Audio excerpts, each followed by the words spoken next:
लोकांची नाराजगी, आणि तुम्ही त्याला बोलवत नाहीत. काय काय करायला पाहिजे? काय म्हणजे मला सोडा, माझ्या घरच्या समोर मी काय तोंड दाखव? घरचे म्हणतील हेच तू काम करतोस. म्हणजे पक्षात आज दिवाळी आहे, पक्षामध्ये आज जल्लोष आहे, आणि माझं घर मात्र अंधारात आहे. काय मला काय वाटलं नाही सर, मला सांगा ना. मी सगळं दुःख विसरलो होतो. नारायण राणेच्या प्रकरणात पक्षाने मला साथ दिली नाही, दुःख विसरलो मी. तरी मी कामाला लागलो. माझं काय चुकलं असेल? ठीक आहे, चुकलंय, तुम्ही माझा कान धरू शकता. जो काम करतो तोच चुकतो. सगळ्यांना माफी, मरत फाशी.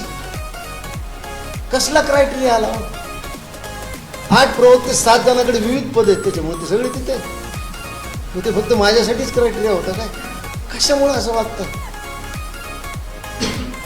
जर आम्हाला तुम्हीच किंमत नाही देणार तर बाकीचे काय किंमत देतील?